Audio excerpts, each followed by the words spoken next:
Potencia extrema. Velocidad extrema. Desde el X-1 que rompió la barrera del sonido, al Scramjet intentando alcanzar la velocidad del Mach 10. Aviones a la última. Desde el pasado al presente y al futuro. Hoy, en Aviación Extrema, las maravillas modernas.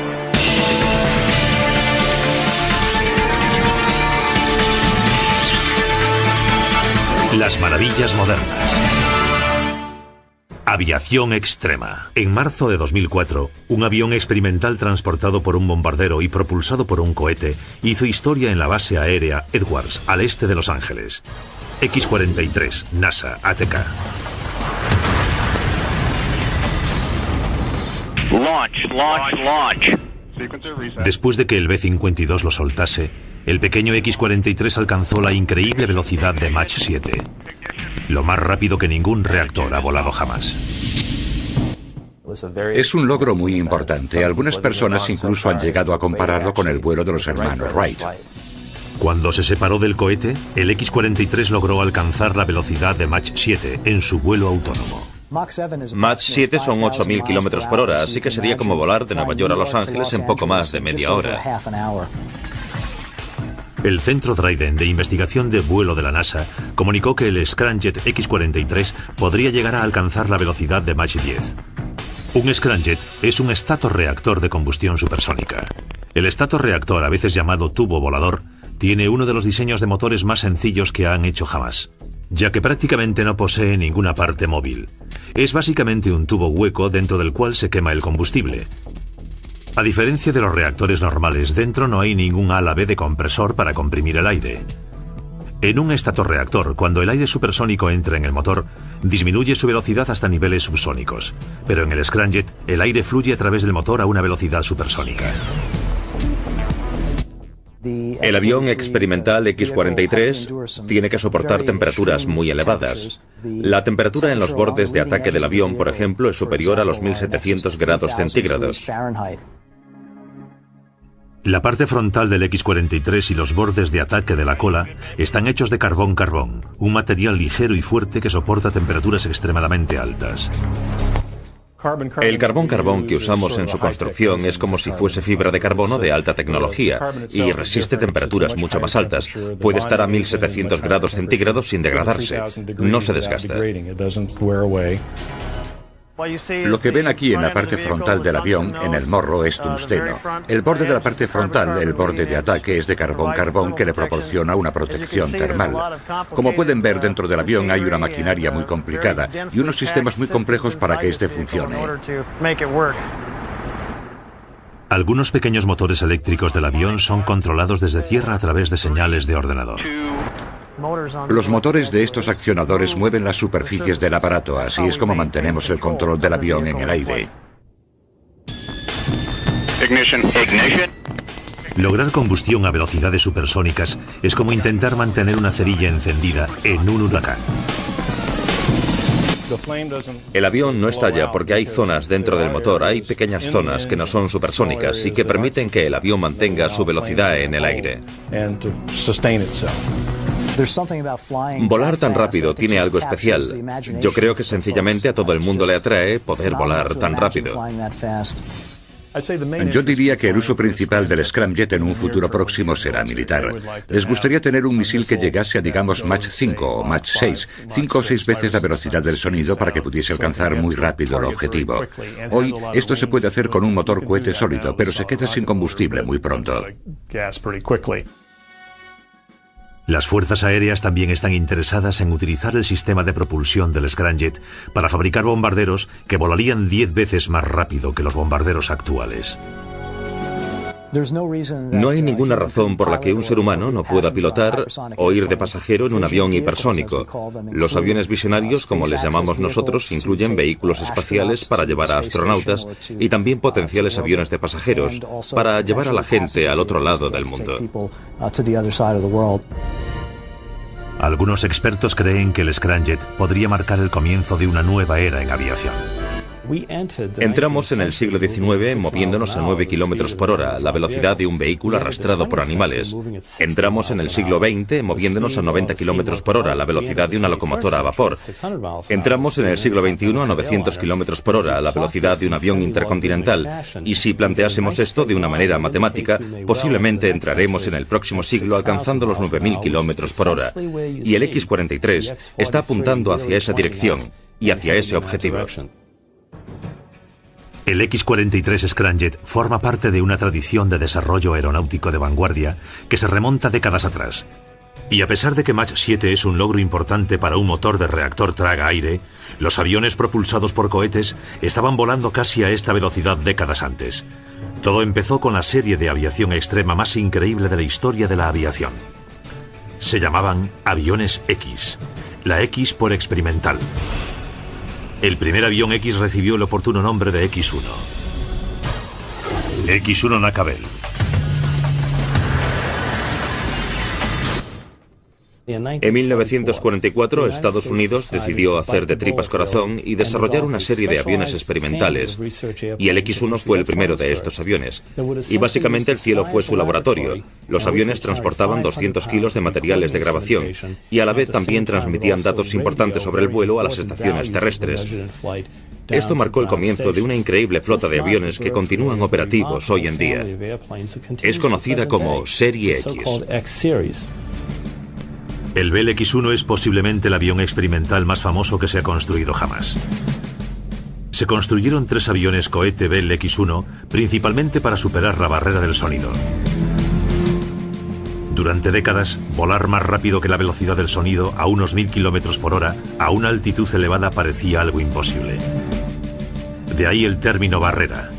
Literalmente muchos lo veían como una pared impenetrable.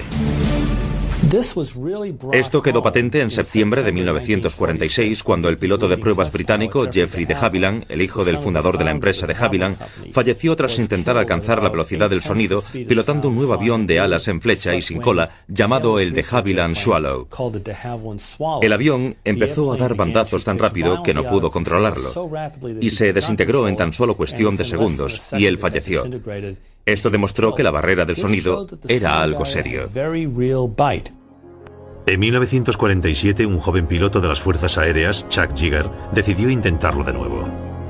Despegó desde la base aérea Murak, California, a unos 130 kilómetros al este de Los Ángeles. Ahora se conoce como la base aérea Edwards. Robert Cardenas, otro joven piloto militar, era el oficial al mando del programa del X-1 y fue quien pilotó el bombardero que transportó al X-1. En el Instituto Tecnológico de California tuve un profesor que había estado en Murak aquel día. Había un montón de gente que nos aconsejaba y nos decía que, bueno, ya sabes, que habían visto aviones explotar en el aire, que no se sabía si era por el calor o qué, pero que había una especie de barrera ultrasónica ahí fuera que puede desintegrar o derretir el avión.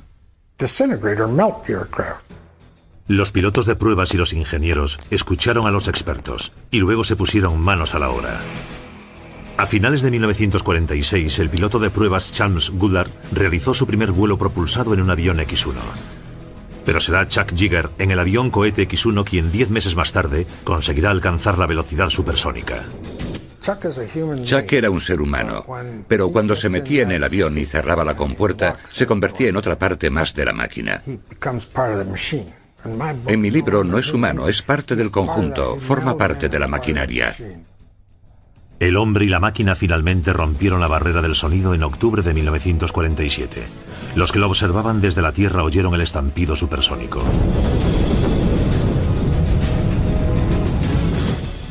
El capitán de las Fuerzas Aéreas, Chuck Yeager, y el X-1 marcaron el inicio de la nueva era del vuelo supersónico. Charles era el X-1 y punto. No sé si alguien más lo hubiera podido conseguir. La alta velocidad del aire se calcula en números Mach, utilizando una fórmula que lleva el nombre del físico australiano Ernst Mach. La velocidad del sonido es Mach 1, y Yeager alcanzó Mach 1.06 en ese histórico vuelo. Las futuras generaciones de aviones X-1 volarán al doble de esa velocidad. En 1953, Chuck Yeager consiguió alcanzar la velocidad de Mach 2.44. Otros aviones X siguieron al X-1, pero ninguno aportaría unos datos tan importantes para la aeronáutica como el X-15. X-15 NASA, Norteamérica. El avión cohete tripulado hizo 199 vuelos desde 1963 a 1967. Estos aviones alcanzaron velocidades más allá de lo supersónico y marcaron el inicio del vuelo hipersónico con velocidades superiores a Mach 5. Teníamos un motor de cohete que pesaba 26.000 kilos y era muy potente y totalmente único. Y resultaba muy difícil idear un sistema de propulsión fiable, pero una vez lo conseguimos, este avión batió enseguida todos los récords de velocidad y altitud. Despegó y nos dejó a todos sin habla. Alcanzó velocidades de vuelo de Mach 4, Mach 5 y Mach 6. Sus aviones cohete como el X-1 y el X-15 supusieron un auténtico avance en lo que a límites de velocidad se refiere. Abrieron el camino para la creación de un nuevo avión secreto que hoy sigue suscitando gran admiración. El SR-71 Blackbeard. Bajo un velo de secretismo, dos aviones espías americanos, el U-2 y el SR-71 Blackbeard, dejaron su huella en la historia durante la Guerra Fría. El U-2 fue el primero en realizar operaciones en 1956. U-2 Lockheed.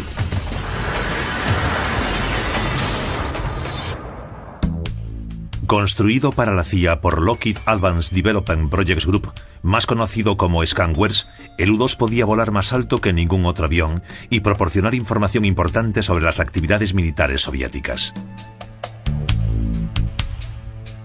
Cuando les preocupaba que la Unión Soviética estuviese haciéndose con una flota de bombarderos o uniendo sus fuerzas para atacar Europa Occidental o cualquier otra cosa que pudieran estar planeando, no tenían forma de penetrar el telón de acero, pero sí de sobrevolarlo. Para poder realizar operaciones a 22.000 metros o más, el motor a reacción del U-2 tenía que ser prácticamente construido a mano, con tolerancias mucho menores para evitar las pérdidas de presión del aire en altitudes elevadas. Los pilotos del U-2 realizaban largas misiones transatlánticas de noche, volaban solos bajo las estrellas y recopilaban información que ayudó a mejorar drásticamente la capacidad de los americanos para controlar la amenaza soviética. El U-2 trajo imágenes realmente sorprendentes. Había imágenes que mostraban a los aviones de guerra soviéticos realizando maniobras, dando vueltas fuera de control y cayéndose al suelo. Otras mostraban aviones intentando ganar altitud desesperadamente. Está claro que sabían que estábamos allí, pero se sentían frustrados por no ser capaces de alcanzarnos con sus aviones. Las alas amplias y rectas del U-2 otorgaban al avión las características de un planeador. Y volaban tan alto que aunque los militares soviéticos lo detectasen, no podían llegar hasta él con bombarderos o misiles, o eso era lo que ellos creían hasta el 1 de mayo de 1960. Ese día, Francis Gary Powers fue alcanzado por misiles soviéticos mientras sacaba fotos a 20.000 metros. Powers consiguió salir del avión, pero los soviéticos lo arrestaron por espionaje. Este incidente afectó a las relaciones entre Estados Unidos y la Unión Soviética. Powers fue puesto en libertad 2 años después. Hoy en día las labores de reconocimiento en altitudes elevadas son realizadas principalmente por satélites. Pero la versión moderna del U-2 ha proporcionado información sobre los campos de batalla en Bosnia, Kosovo, Afganistán e Irak. También está siendo utilizado para proyectos de investigación por la NASA y otras agencias civiles. Nos dedicamos a cuidar el medio ambiente. La NASA lleva haciéndolo 30 años o más, y eso implica sobrevolar bosques en busca de incendios, desiertos, y entrar en el Ártico para comprobar el estado de la capa de ozono. La NASA fue la primera en descubrirla. Volamos con una variante del U-2 y tenemos 2 que usamos para volar por todo el mundo en diferentes misiones de este tipo. A pesar de lo efectivo y furtivo que era el U-2, no era suficiente para suplir las labores de reconocimiento de Estados Unidos en plena Guerra Fría. Una vez más, Lockheed Skanwers, dirigida por el legendario Kelly Johnson, estaba a punto de crear algo mejor. Y en 1962 se superaron a sí mismos. SR-71 Lockheed.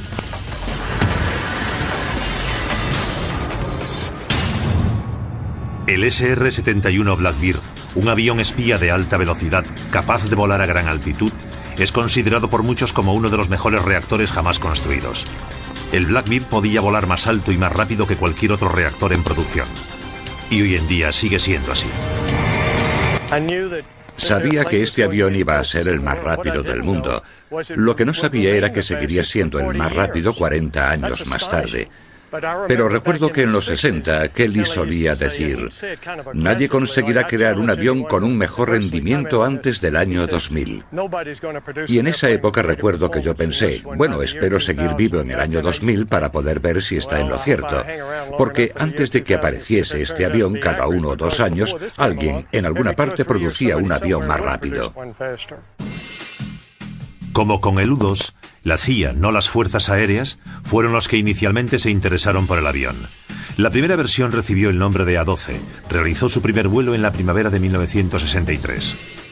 Para poder soportar el calor generado por velocidades superiores a Mach 3, el A-12 tenía que ser diseñado desde el principio con nueva tecnología y materiales. Era un avión que soportaba a 425 grados centígrados. Algunos aviones soportan temperaturas más elevadas, pero otros menos. Un horno autolimpiante está a unos 218 grados centígrados y un soldador en torno a los 280. El esqueleto del avión era de titanio y de aleaciones de titanio, y todo el fuselaje y las alas estaban recubiertas de una pintura negra para ayudar a disipar el calor. Debido a que la superficie del avión fue diseñada para expandirse con el calor durante el vuelo, el avión filtraba una gran cantidad de combustible cuando se hallaba en tierra. Esto hacía que el avión aumentase su longitud un par de centímetros. Esta es la palanca de la secuencia de eyección. Cuando estás volando, la cubierta de la cabina está cerrada. Y si quieres salir del avión, tienes que tirar de esta palanca de aquí. Lo primero que sucede es que la cubierta de la cabina desaparece y sales disparado y te das la vuelta así.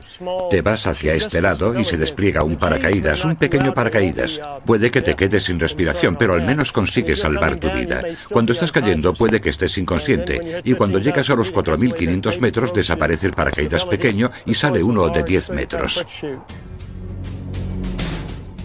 El avión medía unos 30 metros de largo y podía contener 20 toneladas de carburante especial JP-7 en el fuselaje y en los tanques de las alas, lo suficiente para volar sobre 2 horas.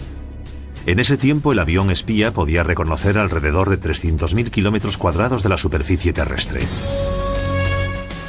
El moderno monoplaza de la CIA, el A-12, voló por primera vez en 1962, y la versión biplaza de las Fuerzas Aéreas, el SR-71, en 1964. Ambos aviones eran casi idénticos y podían volar a velocidades superiores a Mach 3, a 25.000 metros de altura. La CIA siguió utilizando los A-12 hasta que en 1968 los Blackbird de la base aérea Edwards volvieron a retomar sus labores de reconocimiento. No solo era el avión más rápido y que volaba a más altitud de la época, sino que fue el pionero de lo que ahora se llama tecnología furtiva, la capacidad para evitar la detección por radar. El avión tiene una forma extraña, unos ángulos bastante marcados y la cola doblada hacia adentro.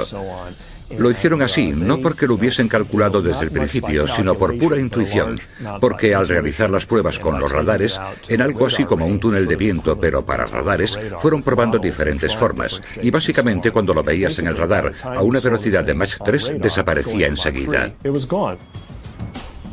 Pero ahora el Blackbird ya no se utiliza. En 1990 las fuerzas aéreas decidieron que los satélites podían hacer mejor el trabajo. En 1995, 2 de los Blackbirds fueron temporalmente reactivados. Antes de que existiese el SR-71 Blackbird, un avión de aspecto incluso más futurista estaba siendo probado en Murak.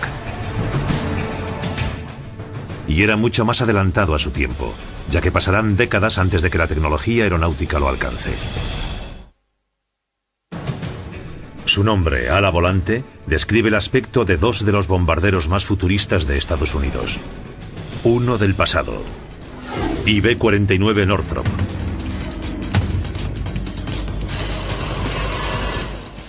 Y otro del presente, B-2 Northrop Grumman.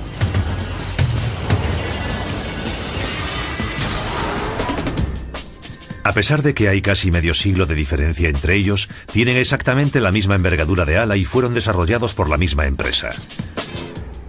Este original bombardero de la empresa Northrop realizó su primer vuelo en 1946. Su homólogo contemporáneo, el B-2, realizó su primer vuelo en 1989 y a partir de ese momento seguirá volando durante décadas. Jack Northrop diseñó estos aviones sin cola, eliminando el fuselaje estándar y la cola propia de la mayoría de los aviones. Northrop era un auténtico maestro del diseño aeronáutico. Fue el más destacado del período de entreguerras de Estados Unidos, no solo por el diseño de los aviones sin cola, sino porque utilizó los avances tecnológicos en aerodinámica de alta velocidad y fuselado y lo unió todo. Northrop decidió que el siguiente paso lógico era una simple ala volante. Esto se convirtió en casi una obsesión para él.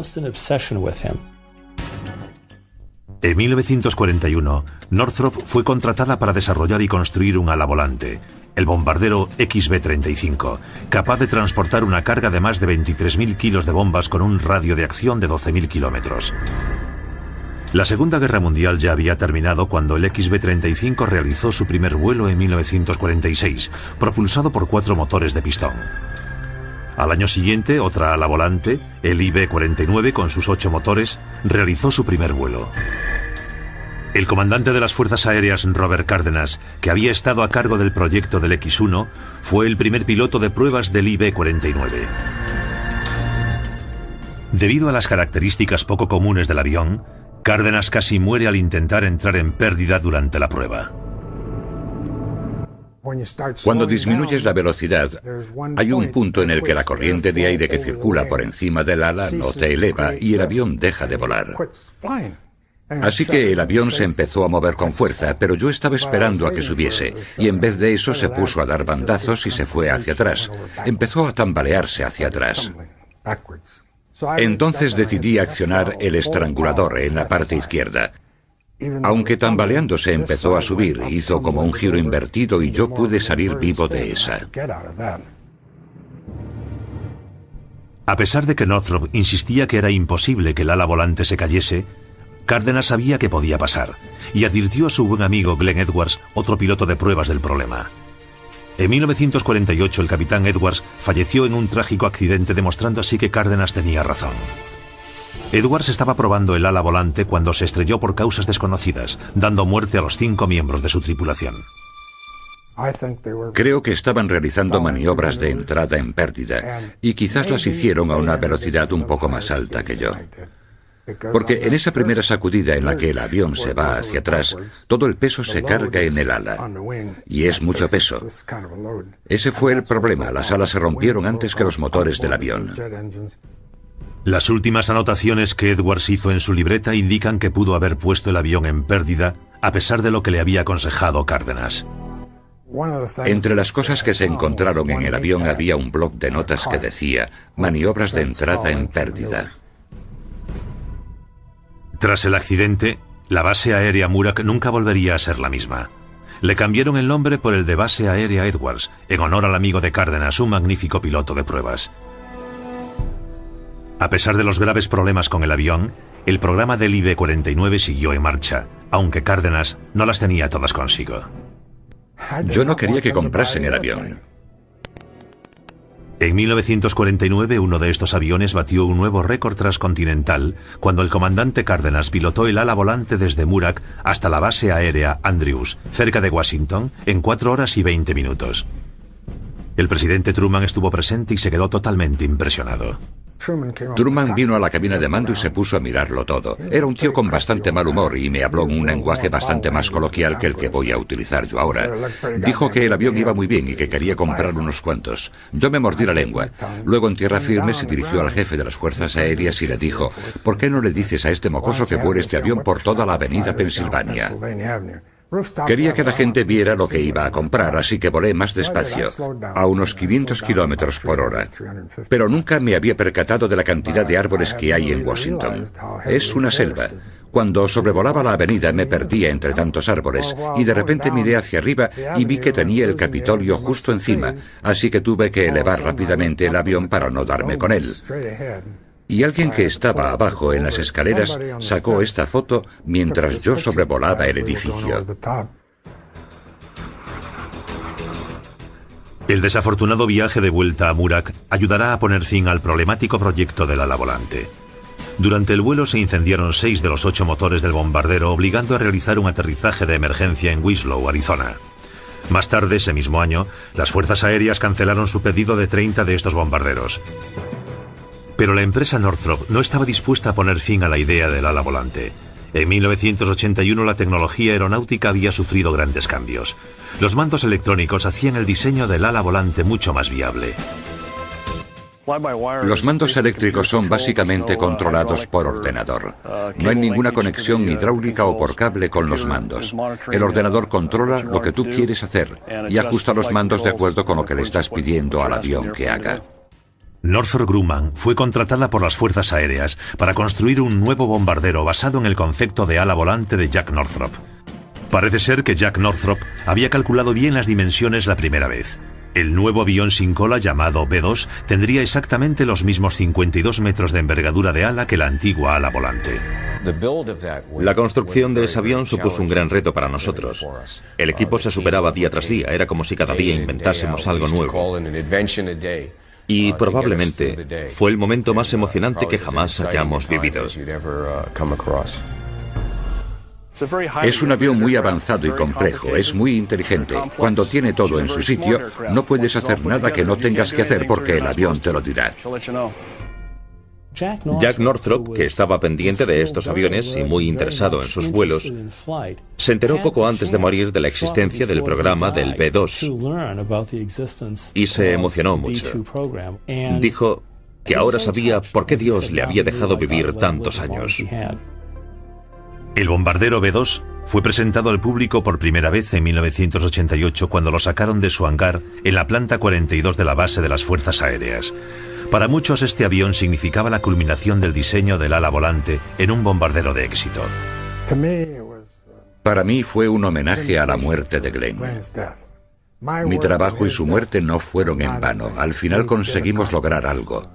Nosotros lo probamos y finalmente consiguieron hacer funcionar este tipo de sistema. El primer vuelo del B-2 se produjo al año siguiente con el piloto de pruebas Bruce Hines en los mandos. Hablé con Bruce Hines antes de que iniciase el vuelo de prueba. Le dije que se trataba de un avión diferente. Le dije, Bruce, no entres en pérdida. Así que, después de volarlo, le dije, Bruce, ¿entraste en pérdida? Y me dijo, Bob, el maldito avión no te deja. No te deja que entres en pérdida. Los B-2 de Bruce fueron enviados a las Fuerzas Aéreas en 1993. Eran bombarderos de 21 metros de longitud propulsados por 4 motores a reacción y tripulados por 2 pilotos. Estaban diseñados para transportar 18.000 kilos de bombas convencionales o nucleares y volar a 15.000 metros de altitud. Los B-2 son subsónicos, lo que significa que su velocidad máxima es justo por debajo de la velocidad del sonido. La flota de los 21 B-2 se encuentra en la base aérea Whitman, en Missouri. Bruce los pilotó en la guerra de Kosovo, donde los B-2 destruyeron más del 30% de los objetivos serbios en 8 semanas. Voló desde Missouri a Kosovo una y otra vez, realizando diferentes misiones. Técnicamente el B-2 es mucho más sofisticado que otros grandes bombarderos americanos, como el B-52 y el B-1. El B-1 y el B-52 no son aviones furtivos. Solo el B-2 puede penetrar en un espacio aéreo altamente vigilado, volar miles de kilómetros, transportar enormes cantidades de bombas, lanzar esos explosivos y largarse de esa zona sin ser detectado.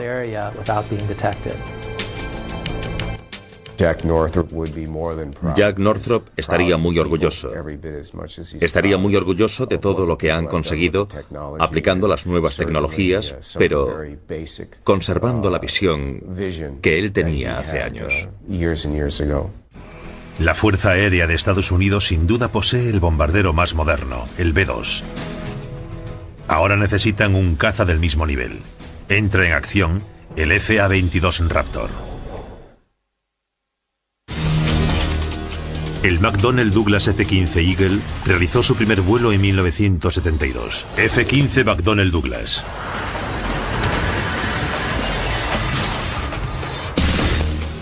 y reinó durante décadas como el mejor caza de superioridad aérea del mundo. Pero el nuevo FA-22 Raptor probablemente pondrá fin a ese reinado. FA-22 Lockheed Martin Boeing. Ambos, el F-15 y el Raptor, vuelan y se elevan más rápido que los reactores convencionales.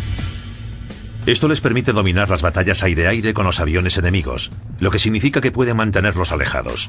Por eso se llaman cazas de superioridad aérea. El objetivo de la fabricación de un caza es asegurarse de que pueda dominar totalmente al enemigo. El F-15, por ejemplo, se convirtió en el mejor avión de combate de Estados Unidos. De hecho, podríamos decir que históricamente es el mejor avión de combate de todos los tiempos, porque nunca fue derribado en combate aéreo, ni siquiera cuando disparaba desde cerca a 200 objetivos enemigos en un combate aire-aire. En 1975, 20 F-15 Eagle fueron modificados para convertirlos en incluso más rápidos. Recibieron el nombre de Streak Eagles y empezaron a batir récords que aún se mantienen hoy en día. Pero se espera que el nuevo FA-22 Raptor supere estos récords dando un nuevo significado al término superioridad aérea. El F-15 es un avión bastante viejo. Si echamos un vistazo a nuestros aviones de combate actuales, nos damos cuenta de que si fuesen automóviles tendrían matrículas de coches clásicos. Tras un programa de pruebas y verificaciones de 4 años y medio de duración, el equipo Lockheed Martin y Boeing ganó en 1991 el concurso para construir la siguiente generación de cazas de superioridad aérea para reemplazar a la antigua flota de los F-15. Sacaron partido de un gran número de avances tecnológicos que permitían que el piloto viese al enemigo, le disparase y fuese el primero en matar mientras estaba literalmente abandonando el combate. Todo esto antes de que el enemigo se diera cuenta de que estaba siendo atacado. Puedes detectarlo y lanzarle un misil, y este casi estallará antes de que el piloto se dé cuenta de que estás ahí. Así que no es que no pueda detectarte, es que para cuando te detecta tú ya tienes tanta ventaja sobre él que, bueno, en realidad ya no se trata ni de una competición. La nueva versión del diseño del F-22, ahora llamado Raptor, realizó su primer vuelo en 1997. Al igual que el F-15 Eagle, puede volar a Mach 2.5. Pero el Raptor no puede alcanzar esa velocidad sin poscombustión, haciendo más fácil que el enemigo lo detecte. El FA-22 también es más fácil de pilotar. Un piloto que estaba intentando pilotar el FA-22 le dijo a un grupo de periodistas que antes un piloto tenía que usar el 90% de su capacidad mental solo para tomar conciencia de la situación y recoger la información de cada uno de los sensores y entender lo que le están indicando. Les dijo que en el FA-22 Raptor esa conciencia de la situación es casi instantánea, así que el piloto tiene casi toda su capacidad mental para ver cómo va a atacar a un cierto objetivo o cómo va a evadir algo. Eso ya supone una diferencia muy significativa. Otra ventaja del Raptor es que contiene un vector de empuje, un sistema que permite la expulsión de gases calientes de los motores apuntando en diferentes direcciones.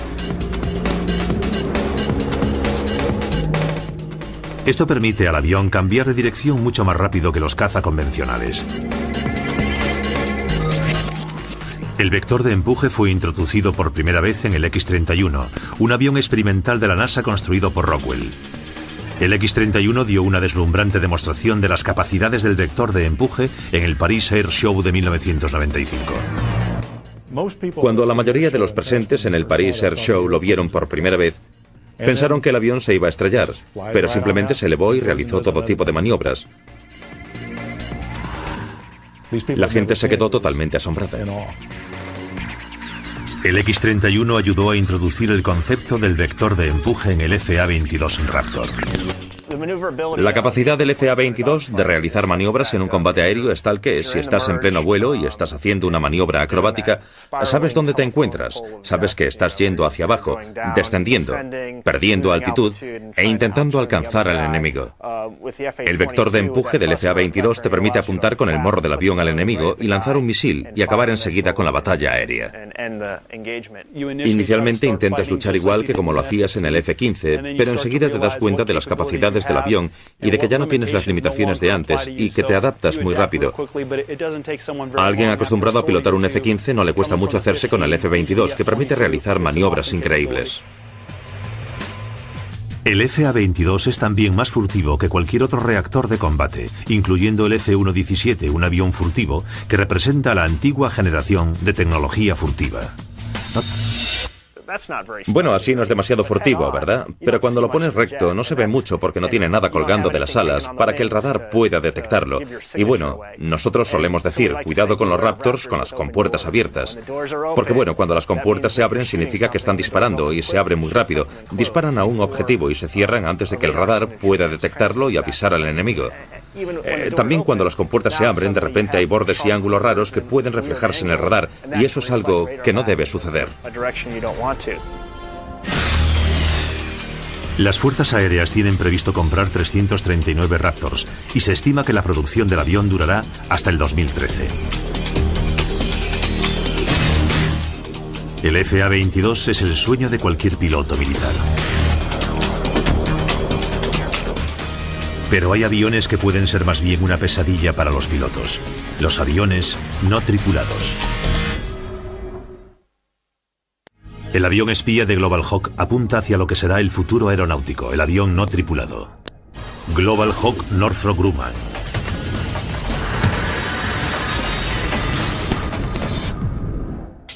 Este UAV, o avión no tripulado, fue visto por millones de personas gracias a la amplia cobertura televisiva de sus misiones de vigilancia en Afganistán e Irak.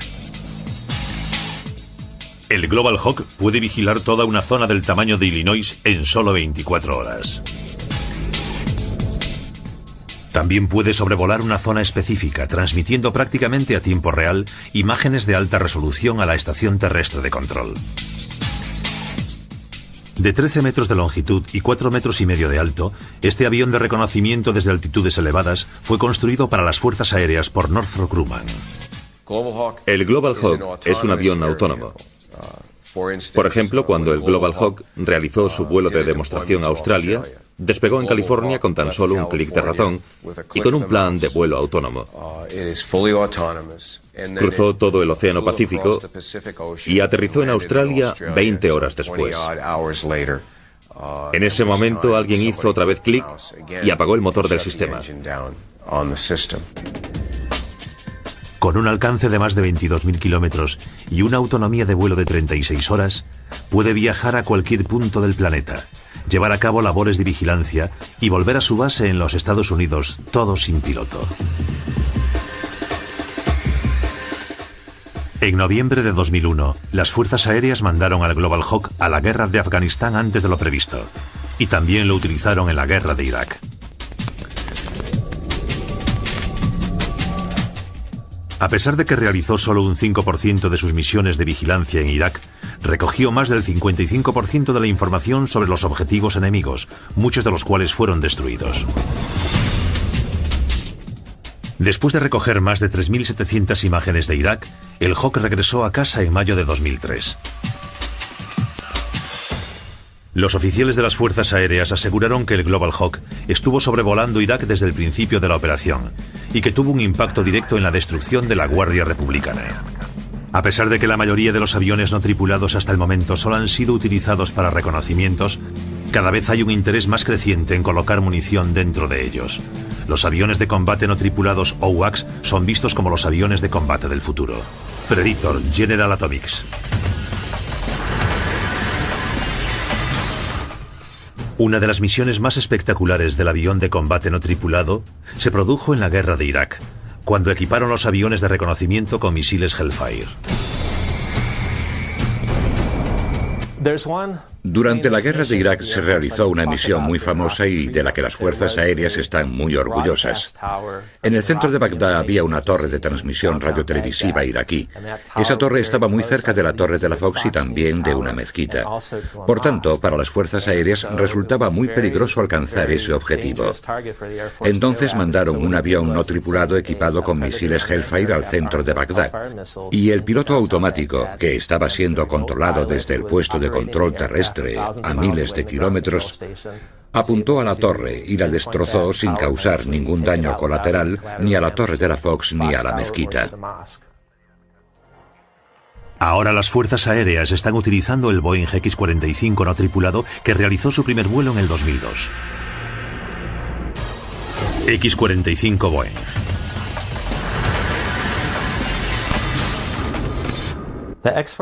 El X-45 es el primer avión no tripulado que fue diseñado exclusivamente como avión de combate. Mark impact.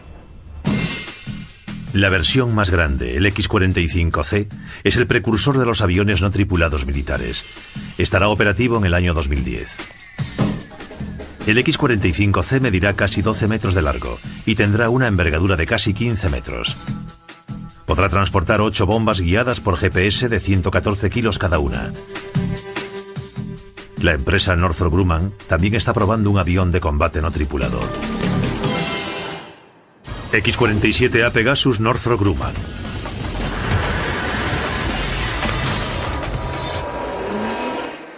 Fue diseñado para la demostración del X. Las fuerzas aéreas también están interesadas en utilizar el sistema de propulsión del Scramjet para fabricar bombarderos que volarían 10 veces más rápido que los bombarderos actuales.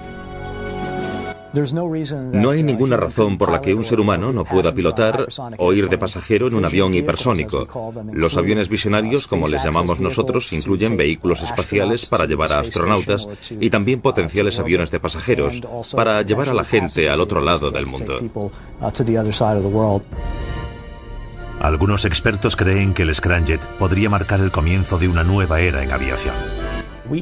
Entramos en el siglo XIX moviéndonos a 9 km por hora, la velocidad de un vehículo arrastrado por animales.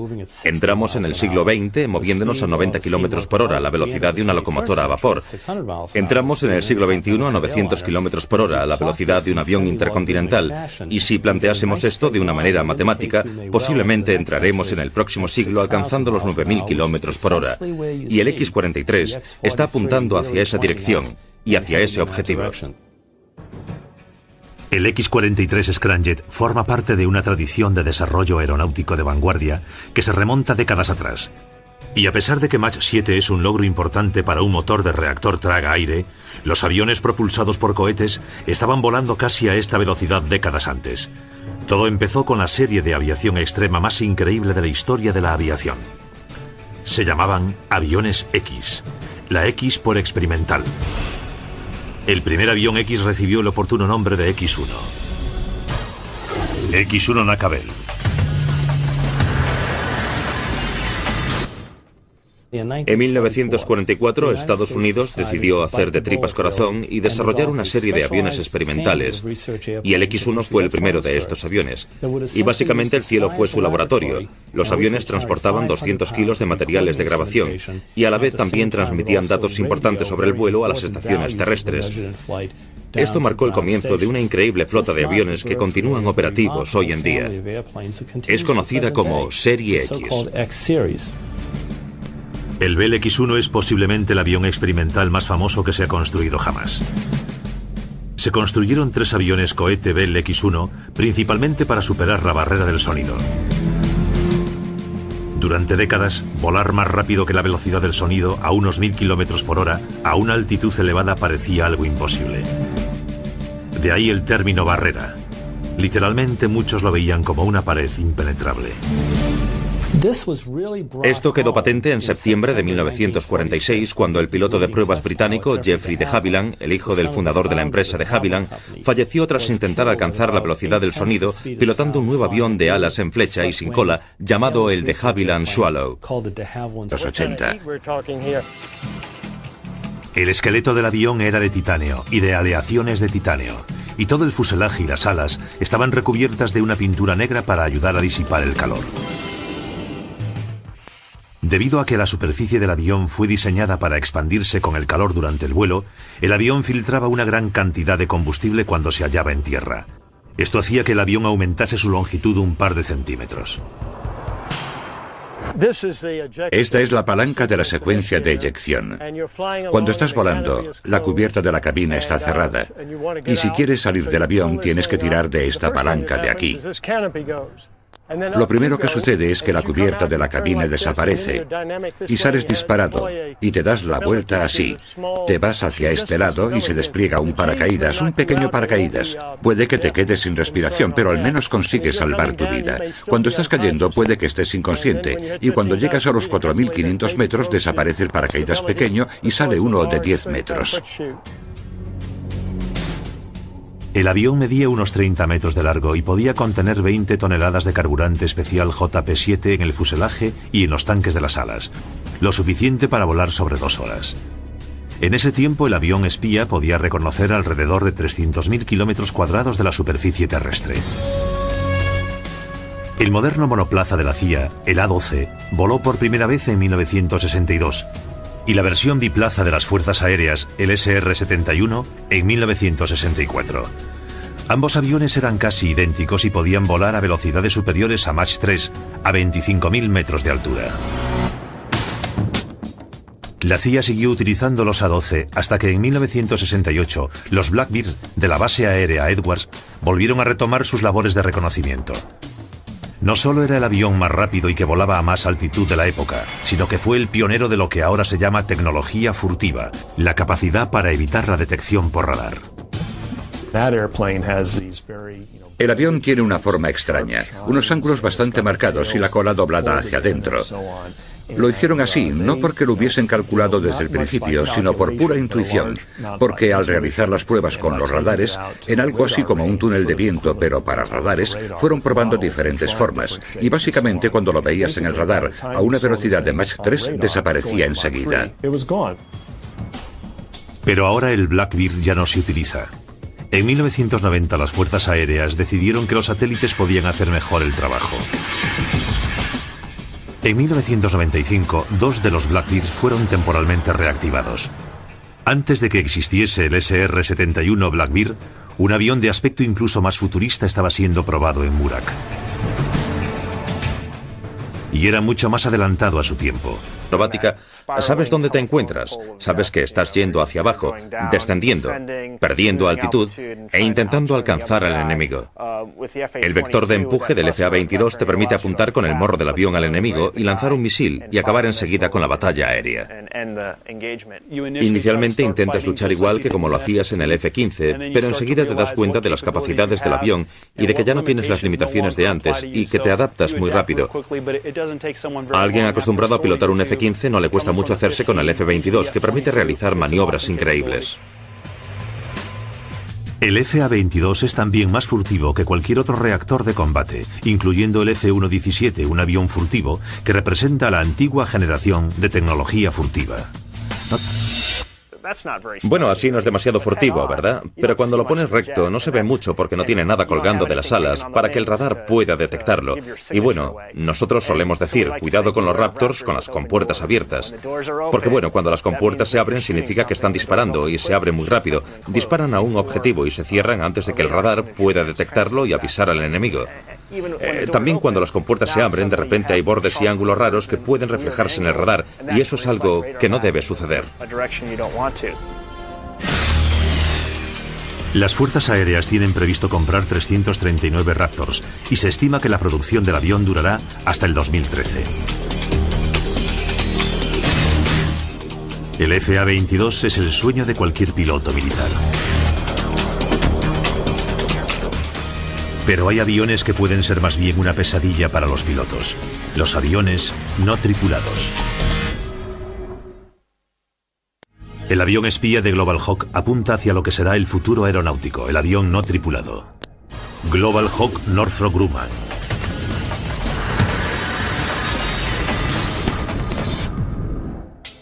Este UAV, o avión no tripulado, fue visto por millones de personas gracias a la amplia cobertura televisiva de sus misiones de vigilancia en Afganistán e Irak. El Global Hawk puede vigilar toda una zona del tamaño de Illinois en solo 24 horas. También puede sobrevolar una zona específica, transmitiendo prácticamente a tiempo real imágenes de alta resolución a la estación terrestre de control. De 13 metros de longitud y 4,5 metros de alto, este avión de reconocimiento desde altitudes elevadas fue construido para las Fuerzas Aéreas por Northrop Grumman. El Global Hawk es un avión autónomo. Por ejemplo, cuando el Global Hawk realizó su vuelo de demostración a Australia, despegó en California con tan solo un clic de ratón y con un plan de vuelo autónomo. Cruzó todo el Océano Pacífico y aterrizó en Australia 20 horas después. Produjo al año siguiente con el piloto de pruebas Bruce Hines en los mandos. Hablé con Bruce Hines antes de que iniciase el vuelo de prueba. Le dije que se trataba de un avión diferente. Le dije, Bruce, no entres en pérdida. Así que, después de volarlo, le dije, Bruce, ¿entraste en pérdida? Y me dijo, Bob, el maldito avión no te deja. No te deja que entres en pérdida. Los B-2 de Bruce fueron enviados a las Fuerzas Aéreas en 1993. Eran bombarderos de 21 metros de longitud propulsados por 4 motores a reacción y tripulados por 2 pilotos. Estaban diseñados para transportar 18.000 kilos de bombas convencionales o nucleares y volar a 15.000 metros de altitud. Los B-2 son subsónicos, lo que significa que su velocidad máxima es justo por debajo de la velocidad del sonido. La flota de los 21 B-2 se encuentra en la base aérea Whitman en Missouri. Bruce los pilotó en la guerra de Kosovo, donde los B-2 destruyeron más del 30% de los objetivos serbios en 8 semanas. Voló desde Missouri a Kosovo una y otra vez, realizando diferentes misiones. Técnicamente el B-2 es mucho más sofisticado que otros grandes bombarderos americanos como el B-52 y el B-1. El B-1 y el B-52 no son aviones furtivos. Solo el B-2 puede penetrar en un espacio aéreo altamente vigilado, volar miles de kilómetros, transportar enormes cantidades de bombas, lanzar esos explosivos y largarse de esa zona sin ser detectado. Jack Northrop estaría muy orgulloso. Estaría muy orgulloso de todo lo que han conseguido aplicando las nuevas tecnologías, pero conservando la visión que él tenía hace años. La Fuerza Aérea de Estados Unidos sin duda posee el bombardero más moderno, el B-2. Ahora necesitan un caza del mismo nivel. Entra en acción el FA-22 Raptor.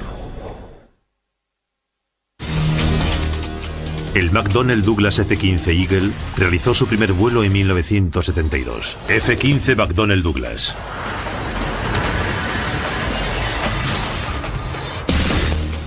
Y reinó durante décadas como el mejor caza de superioridad aérea del mundo.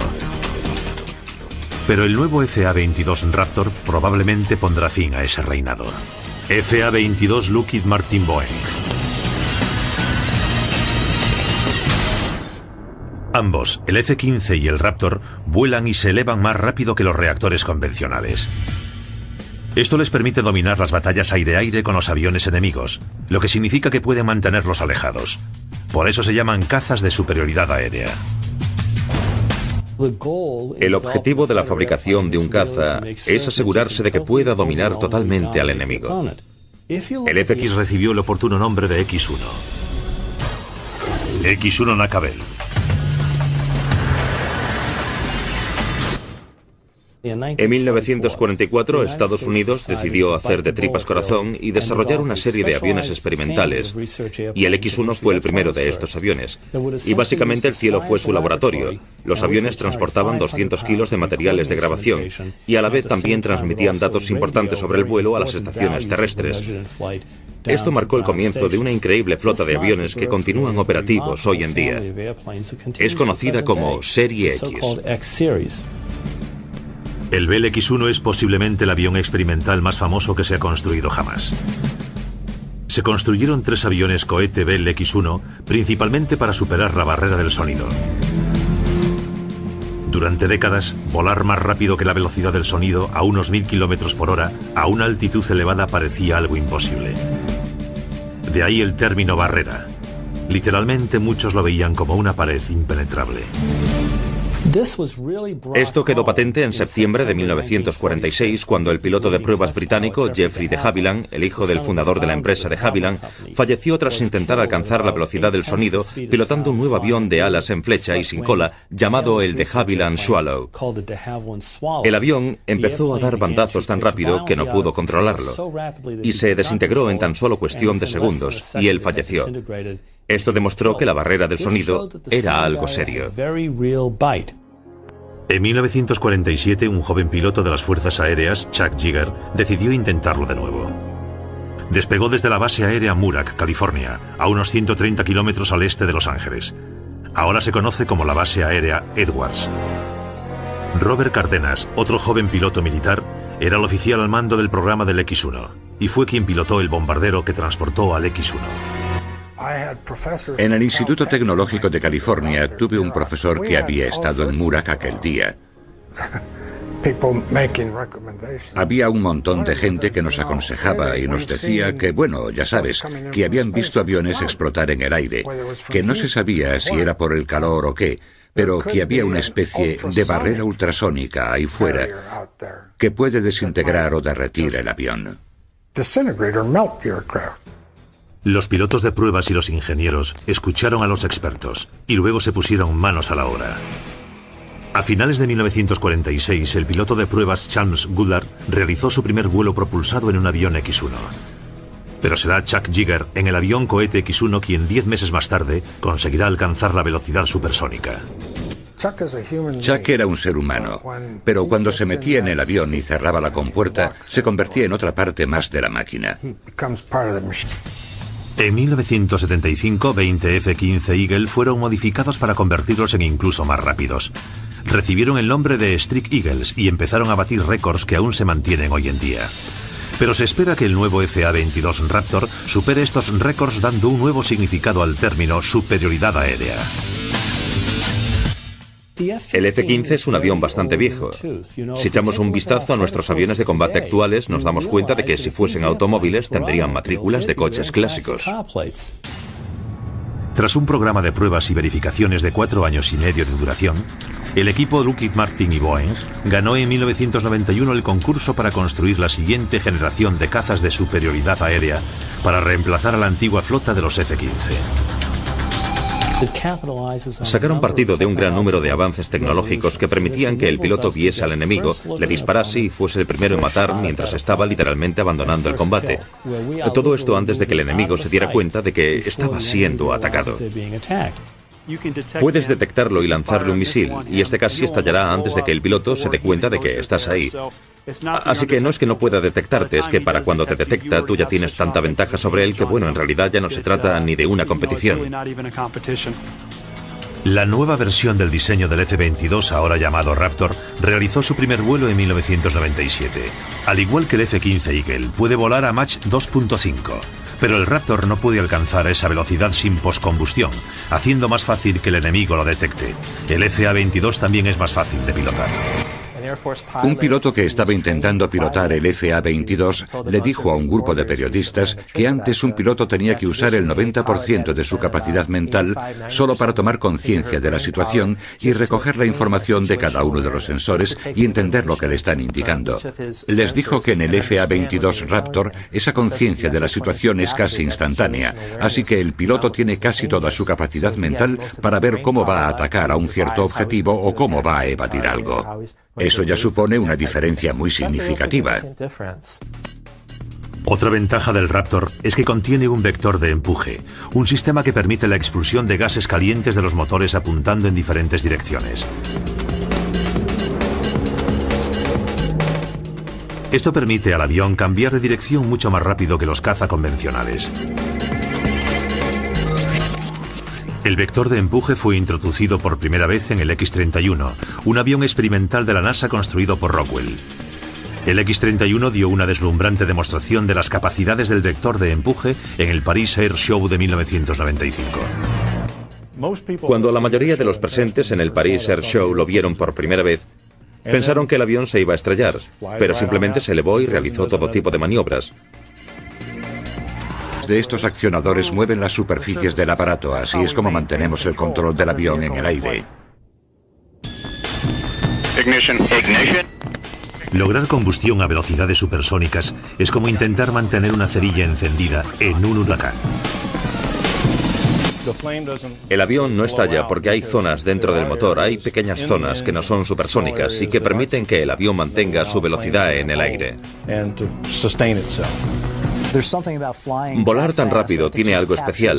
Yo creo que sencillamente a todo el mundo le atrae poder volar tan rápido. Yo diría que el uso principal del scramjet en un futuro próximo será militar. Les gustaría tener un misil que llegase a, digamos, Mach 5 o Mach 6, 5 o 6 veces la velocidad del sonido para que pudiese alcanzar muy rápido el objetivo. Hoy esto se puede hacer con un motor cohete sólido, pero se queda sin combustible muy pronto. Las fuerzas aéreas también están interesadas en utilizar el sistema de propulsión del Scramjet para fabricar bombarderos que volarían 10 veces más rápido que los bombarderos actuales. No hay ninguna razón por la que un ser humano no pueda pilotar o ir de pasajero en un avión hipersónico. Los aviones visionarios, como les llamamos nosotros, incluyen vehículos espaciales para llevar a astronautas y también potenciales aviones de pasajeros para llevar a la gente al otro lado del mundo. Algunos expertos creen que el Scramjet podría marcar el comienzo de una nueva era en aviación. Entramos en el siglo XIX moviéndonos a 9 km por hora, la velocidad de un vehículo arrastrado por animales. Entramos en el siglo XX moviéndonos a 90 km por hora, la velocidad de una locomotora a vapor. Entramos en el siglo XXI a 900 km por hora, la velocidad de un avión intercontinental. Y si planteásemos esto de una manera matemática, posiblemente entraremos en el próximo siglo alcanzando los 9.000 km por hora. Y el X-43 está apuntando hacia esa dirección y hacia ese objetivo. El X-43 Scramjet forma parte de una tradición de desarrollo aeronáutico de vanguardia que se remonta décadas atrás. Y a pesar de que Mach 7 es un logro importante para un motor de reactor traga-aire, los aviones propulsados por cohetes estaban volando casi a esta velocidad décadas antes. Todo empezó con la serie de aviación extrema más increíble de la historia de la aviación. Se llamaban aviones X, la X por experimental. El primer avión X recibió el oportuno nombre de X-1. X-1 Knackwell. En 1944, Estados Unidos decidió hacer de tripas corazón y desarrollar una serie de aviones experimentales, y el X-1 fue el primero de estos aviones. Y básicamente el cielo fue su laboratorio. Los aviones transportaban 200 kilos de materiales de grabación, y a la vez también propulsado por 4 motores de pistón. Al año siguiente, otra ala volante, el IB-49 con sus 8 motores, realizó su primer vuelo.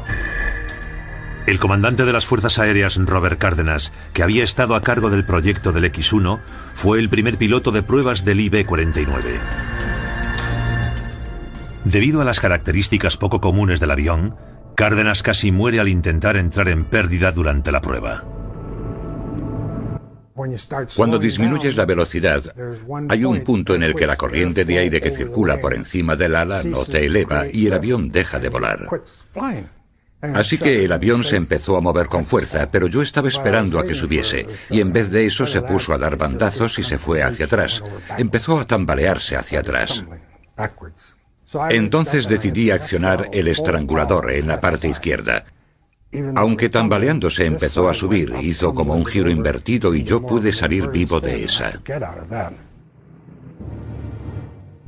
A pesar de que Northrop insistía que era imposible que el ala volante se cayese, Cárdenas sabía que podía pasar y advirtió a su buen amigo Glenn Edwards, otro piloto de pruebas del problema. En 1948 el capitán Edwards falleció en un trágico accidente, demostrando así que Cárdenas tenía razón. Edwards estaba probando el ala volante cuando se estrelló por causas desconocidas, dando muerte a los 5 miembros de su tripulación. Creo que estaban realizando maniobras de entrada en pérdida y quizás las hicieron a una velocidad un poco más alta que yo. Porque en esa primera sacudida en la que el avión se va hacia atrás, todo el peso se carga en el ala. Y es mucho peso. Ese fue el problema. Las alas se rompieron antes que los motores del avión. Las últimas anotaciones que Edwards hizo en su libreta indican que pudo haber puesto el avión en pérdida a pesar de lo que le había aconsejado Cárdenas. Entre las cosas que se encontraron en el avión había un bloc de notas que decía maniobras de entrada en pérdida. Tras el accidente, la base aérea Murak nunca volvería a ser la misma. Le cambiaron el nombre por el de Base Aérea Edwards, en honor al amigo de Cárdenas, un magnífico piloto de pruebas.